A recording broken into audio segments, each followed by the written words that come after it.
Olá pessoal, mais uma aula de língua portuguesa, hoje falando sobre artigo de divulgação científica. Então, o que é artigo de divulgação científica? O texto de divulgação científica é um tipo de texto expositivo. Se você não lembra, volta lá na aula nossa de tipos e gêneros textuais, tá? E aí você vai ver que expositivo é aquele que simplesmente expõe o tema, tá? Só que ele também é argumentativo, ou seja, ele vai apresentar argumentos. Só que o texto de divulgação científica ele é mais elaborado, como está sendo falado aqui, ó, tá? Então, ao mesmo tempo que ele expõe determinado assunto, ele também argumenta, né? Mas ele é de uma forma muito bem elaborada, conforme nós veremos daqui a pouco. São produzidos mediante pesquisas, aprofundamentos teóricos e resultados de investigações sobre determinado tema. Então ele vai averiguar determinada coisa, vai investigar, vai se aprofundar, pesquisar e baseado nesses dados, então é divulgado o artigo, tá? Então ele não vai falar algo de uma axiologia, como a gente fala. Ah, eu acho isso. Não, ele vai se basear em dados que foram coletados, pesquisas que foram feitas, né? Ou aprofundamentos teóricos, claro, baseado em outros estudiosos, ou linhas de pesquisa que foram feitas no decorrer ali antes, né? E o resultado que foi feito, foi chegado através dessas investigações. Então esse é o texto de divulgação científica. Então ele é científico porque ele se baseia em dados da ciência e aí se divulga ao público o que é que se descobriu, qual é a constatação que se chega. Então ele vai expor esse tema e os argumentos são esses dados aos quais ele vai se basear para poder demonstrar a defesa não, né? A demonstrar aquilo que foi constatado, tá? Então ele não vai ter assim, olha, minha opinião é essa, não. Fala assim, ó, isso com isso nós fizemos assim a pesquisa e chegou-se a isso. Então ele não vai ter muito a questão da opinião em si, mas a questão de demonstrar o que foi descoberto. Possuem a finalidade principal de popularizar a ciência. Então a ciência às vezes fica naquela linguagem muito pesada, então ele vai tentar trazendo uma linguagem mais leve, né? Ou seja, difundir o conhecimento científico. Então, se às vezes fica muito distante ao público, que às vezes não tem acesso a essas questões de pesquisas, na divulgação científica é justamente isso, é levar as pessoas e popularizar, facilitar para essas pessoas o acesso a esse conhecimento científico, tá? Transmitindo assim diversas informações de valor indiscutível. Então, tudo que vem no artigo científico é baseado em coisas que foram pesquisadas e o resultado dessas pesquisas serão analisadas por meio do artigo. Claro que depois pode vir outro querendo contestar, mas o artigo de divulgação científica é trazer ao público, popularizando esse conhecimento científico, tá? Características do artigo de divulgação científica. Esse tipo de modalidade textual é muito utilizado no mundo acadêmico, quer dizer, em faculdades, universidades, né? Seja na produção de dissertações de mestrado, teses de doutorado, artigos científicos, resenhas, dentre outros. Então você vai ver circular neste meio, sabe?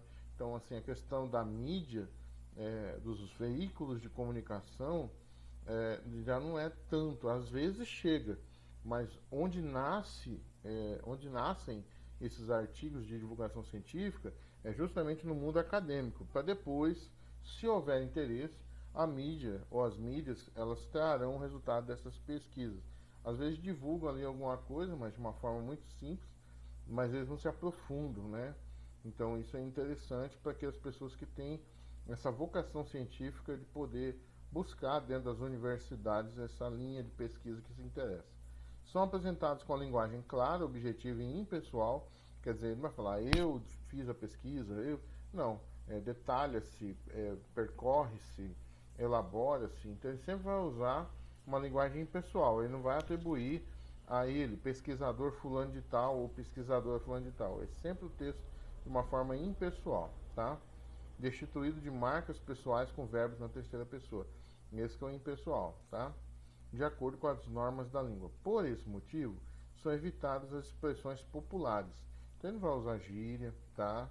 não vai usar essas coisas. A linguagem coloquial, a gíria e figuras de linguagem como a redundância e a ambiguidade. Então, o que você vai ter em mente? O artigo de divulgação científica, ele usa basicamente a linguagem denotativa, que é o sentido comum das palavras.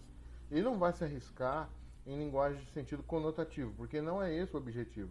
É necessário que ele traga da forma mais clara possível, de forma muito objetiva, o que é que foi descoberto, o que é que foi pesquisado, ao que se chegou, né, como resultado.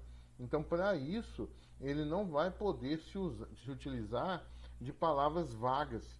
Ele precisa de usar de palavras bem definidas que você leia e o sentido já está ali mesmo. Ele não dá margem para uma outra interpretação, ele não dá margem para ambiguidades, que são dois sentidos. Ele não vai permitir isso. Então, é bem clara a linguagem denotativa no artigo de divulgação científica. É diferente de um poema. Você vai ler ali a palavra água, a água já está num outro sentido que não é aquele que nós estamos acostumados. Se você lê a água no artigo de divulgação científica, é água mesmo, tá? E aí você vai ver que a linguagem é bem denotativa e bem sentido comum mesmo, tá bom? É o sentido literário, que a gente chama, literal. É notório a presença de termos técnicos da área normal. Se a pesquisa da linha de letras, supondo, igual a nossa, ele vai usar termos do mundo das letras. Se você vai pegar termos médicos, ele vai usar a linguagem médica. Se é engenheiro, da linguagem da engenharia. Então, ele vai se apropriar desses termos técnicos, que às vezes para o grande público é um pouco mais complicado, mas para quem é da área entende, né? Essenciais da linguagem científica e ainda verbos predominantemente no presente do indicativo. A estrutura textual do artigo de divulgação científica, primeiro a capa, né? Na capa do texto científico aparecem as informações básicas referentes ao trabalho desenvolvido, como o título, o nome do escritor, o grupo e da instituição. Então, essas aqui são as informações básicas que devem constar na capa. O sumário, serão apresentados os títulos de cada capítulo do texto e em qual página cada um se encontra, para você se orientar e já ir diretamente onde você se interessar. Dedicatória e agradecimentos também vai ter, tá? Alguns trabalhos têm uma página específica para a dedicatória e outra para os agradecimentos, onde o pesquisador apresenta as pessoas e ou instituições que foram essenciais para o desenvolvimento da pesquisa. Então, ele dedica aquilo, pode ser para a família, ou para amigos, ou professores, colegas, amigos, e por aí vai. Então, ele vai dedicar esse trabalho ou até mesmo agradecer a essas pessoas, tá? O resumo, né? Em alguns trabalhos científicos são solicitados os resumos, que é o chamado abstracts em inglês, ou seja, uma breve apresentação, geralmente com limite de palavras. Ela não pode percorrer ali, por exemplo, mais que 300 palavras, supondo, em que o pesquisador vai expor a ideia central de sua pesquisa, muito rapidamente, tá certo? É o cerne, é o seu resumo. É como se você colocasse em poucas linhas um trabalho de 100 páginas, você colocar num resuminho, de forma que quem lê vai sentir a síntese do que você quer passar, tá? Dependendo do trabalho, podem apresentar um resumo na língua materna, se for divulgado em inglês, se for divulgado no francês, no português, não importa. É divulgado o resumo na língua materna e outro em língua estrangeira. O resumo, pessoal, geralmente, claro, ele vai vir na língua materna, onde circula aquela universidade ou meio acadêmico, né? Ele vai circular dentro daquele país, a língua corrente, a língua materna, mas ele também vai trazer geralmente uma língua estrangeira, geralmente é o inglês. Então, geralmente o resumo vem na língua materna, de onde é divulgado, no país onde é divulgado, e também depois em inglês. Ah, professor, mas e se ele for divulgado nos Estados Unidos? Então lá eles vão escolher uma outra língua, que não o inglês, tá? Mas sempre o resumo é divulgado em duas línguas, isso é regra, tá?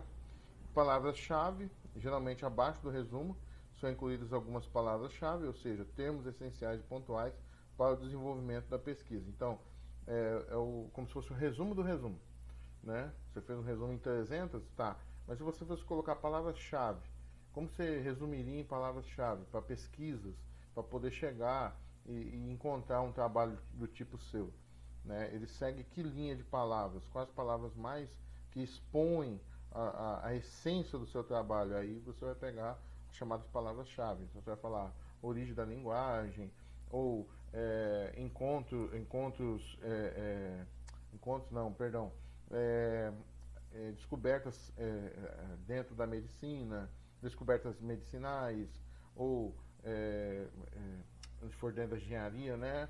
Construções futurísticas.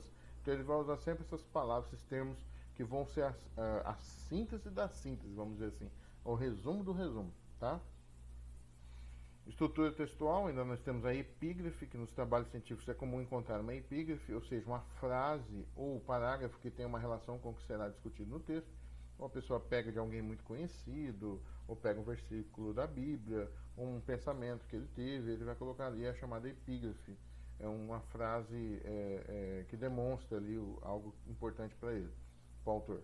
Introdução, né, que é a parte extremamente importante do trabalho, onde deverão aparecer as principais ideias, que a gente chama de tese. Ele vai deixar o leitor por dentro, ele vai chamar o leitor para falar, olha, minha tese é essa que eu vou trazer, né?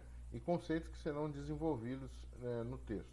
Desenvolvimento, também chamado de antítese, que nós falamos, né? Nessa parte serão abordados todos os conceitos e possíveis autores e referências utilizados. Possui forte presença de argumentação e contra-argumentação, com presença de comparações, citações de autores, dados estatísticos e por aí vai. Como é uma divulgação científica, então ele vai trazer determinada tese e ele vai se valer de outros que também falam dentro daquele mesmo assunto e vai pegar essas falas, ou em citação direta ou citação indireta, e vai colocar ali no seu trabalho. Ou ele vai pegar, colocar tabelas, gráficos, infográficos, dados estatísticos em geral, para poder embasar e fortalecer a sua argumentação daquilo que está sendo pesquisado. Então ele está falando, olha, não sou eu que estou falando por mim mesmo, não é uma axiologia minha. Então ele vai se basear dentro desses dados, tá? Conclusão. Na conclusão há um arremate de tudo que foi exposto, sendo que uma nova ideia é geralmente apontada referente ao que foi apresentado no trabalho. Por esse motivo essa parte é chamada de nova tese. Então ele tem que apresentar, tá, você pesquisou tudo isso, descobriu, tá, e qual a nova tese que você me apresenta? Que rumo você acha que deveria tomar agora? Tá? E aí na conclusão você expõe isso. E por fim a bibliografia, né? Reúne as referências bibliográficas e webgrafia utilizada para o desenvolvimento da pesquisa. Então ali vai ter a lista de livros que você leu, o autor, o ano, a editora onde foi publicada, essa bibliografia. Ou se foram sites, onde estão os links desses sites, quem é o autor do site, qual é o nome do artigo onde você leu também, e por aí vai. Então toda a bibliografia é a base sua que você teve que ler para poder escrever aquilo, tá? Essa parte deverá estar de acordo com as normas da Associação Brasileira de Normas Técnicas, que é chamada ABNT. Junto às referências está o glossário, apêndices e anexos com as tabelas, gráficos, quadros, ilustrações, lista de símbolos, abreviaturas e siglas que foram utilizadas no texto. Então, as referências, elas, às vezes você não quer colocar no corpo do texto, aqui no desenvolvimento, então você acha que vai ficar muito extenso, né? O texto vai ficar meio fora do esquadro que você quer. Então o que você faz? Você coloca uma referência, por exemplo, número 1, né, um pequenininho em cima, na parte superior ali da palavra ou da expressão, e esse número 1 vai ser a referência para você ir lá para o final, depois da bibliografia, e vai ver o que é aquele número 1. Se é uma tabela, se é um gráfico, se é um quadro, se é uma ilustração, se é um símbolo, né, uma abreviatura de alguma coisa, sigla, e vai ver o que é. Então ele tira do corpo do texto e joga para depois, para o texto ficar mais corrido, mais dinâmico, e depois você pegar as suas pesquisas, para que você tenha essa organização, tá? Aqui é um exemplo de artigo de divulgação científica. Ó, por que algumas músicas não saem da nossa cabeça? Então ele vem com essa pesquisa, né? Ele vai divulgar aqui cientificamente por que acontece isso. Então essa é a tese, ele vai vir agora com a antítese, né? Você vai ver que já na introdução ele já deixa o seu leitor por dentro, tá? Ele deixa o autor bem contextualizado e diz aqui, ó: às vezes eu escuto uma música e ela continua tocando sem parar dentro da minha cabeça. Da sua também? E nem sempre é uma melodia agradável, não é mesmo? Na verdade, para se fixar na mente, o importante é que a música chame bastante atenção por ser muito bonita ou muito feia, ou muito legal ou muito chata e repetitiva. Mas por que a gente demora tanto para se livrar dela? Então aqui, ó, ele vai trazer a tese de que algumas músicas ficam gravadas na mente da gente. E por que isso vai acontecer? Cientificamente, como que se explica isso? Aí ele vai trazer a tese dele, que ele defende, ó. Na hora em que a música entra pela primeira vez no cérebro, você nem imagina que vai ficar com aquele fundo musical pelas próximas horas ou mesmo dias. Mas é o que acontece, depois de ter aprendido a música, toda vez que você relaxa um pouco, ela fica sozinha, sem que você possa evitar. Mistério? Nada disso, são apenas memórias. Mas o que são memórias? Para responder essa pergunta, você precisa saber primeiro que seu cérebro é formado por bilhões de pequenas células nervosas, os neurônios. Cada neurônio conversa, entre aspas, intensamente com milhares de outros. Esse diálogo ocorre nos locais de menor distância física entre eles, nas chamadas sinapses. Nossas memórias são estocadas conforme o número de encontros desses neurônios. A cada instante, dependendo do que nos acontece, cada sinapse pode ficar mais forte ou mais fraca.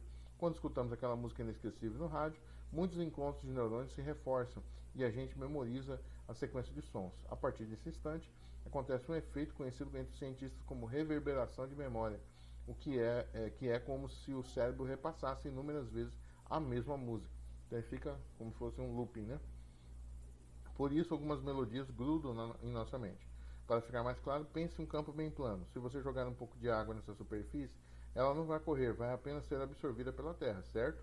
Mas e se você cavar com a mão um caminho na terra e depois jogar a água? Ela vai correr como se fosse um rio, certo?